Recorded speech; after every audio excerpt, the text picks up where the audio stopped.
Hare Krishna, Namaste, Chapter 7, entitled as Jnana Vijnana Yoga, Sloka 17. teṣāṁ jñānī nitya-yukta eka-bhaktir viśiṣyate priyo jñānino tyartham ahaṁ sacha mama priyaḥ. Of these, the one who is in full knowledge and who is always engaged in pure devotional service is the best. For I am very dear to him, and he is dear to me. This is the translation of the sloka that we started yesterday.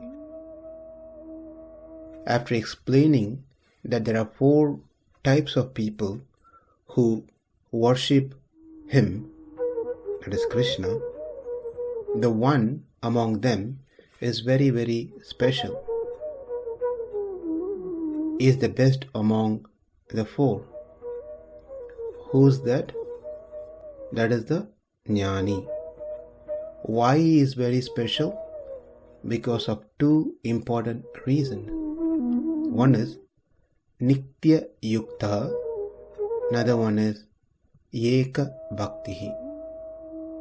Nitya-yukta means always engaged, is continually ever with Krishna. There was not a time that he feels separated from Krishna.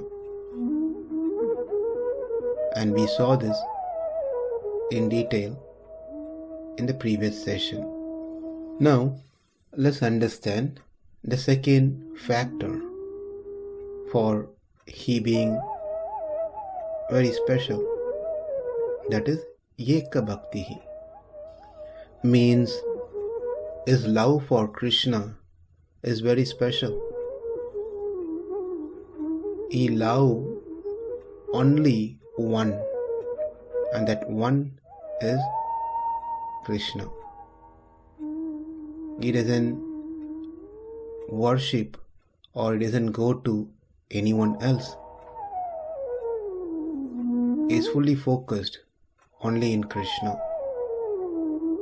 Because he is fully focused in Krishna, obviously, he is also nitya-yukta, always able to be engaged in Krishna consciousness. We can understand this even in our daily activities in our life. When we have only one thing to do, we will do it better and with full attention and involvement, full involvement. Whereas if we have multiple things to do, our attention spans and our involvement are divided. Since the jñānī only focuses on Krishna, he is able to fully be engaged with him. Therefore, he is seeing Krishna all the time. He is connected with Krishna. That is the second reason why jñānīs are very special. He knows that Krishna is the only refuge for him. No one else can be his savior. Krishna is his father, Krishna is his mother, Krishna is his life, Krishna is protector, maintainer, Krishna is everything for him, which makes him very special. Whereas the others, the other 3 that we saw, they also take refuge of Krishna. They also worship Krishna. So if you noted, there's a difference in what we just said. The jñānī only worship and take refuge in Krishna, whereas others, there are possibilities that they also worship and take refuge in Krishna. Meaning that they have other options too, that they can go. Whereas even if there are other options, which is not possible, of course it depends on one decide what they want, but nevertheless, even if there are other options, for argument's sake, jñānī would not go anywhere else. He simply surrender to Krishna. Sometimes people criticizes if you're devoted to Krishna alone. They feel that you're disrespecting other devatas. They feel that we need to treat everyone equally and also worship Krishna, also worship other devatas. It is clear that either they haven't read Bhagavad Gita as it is, or they've read it and understood something else. So the message of Bhagavad Gita is to surrender to Krishna. And there's no surprise about it. We don't need to wait until 18th chapter to understand, to hear this truth. Bhagavad Gita is meant to establish the supremacy of Krishna, no one else.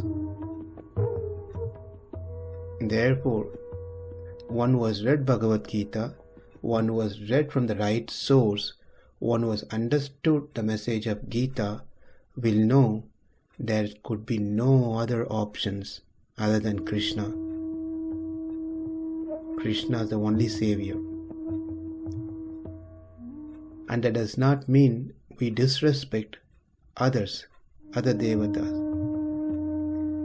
It means that we understand their limitation, we understand their position and we pay respect to them, but ultimately that doesn't mean that we surrender to them. It is Krishna alone we have to surrender. And we'll understand more as we go.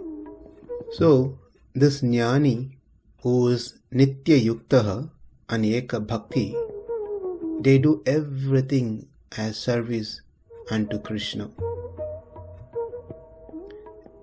Anything you speak, anything you ask, anything they do, anything they think, everything is related to Krishna.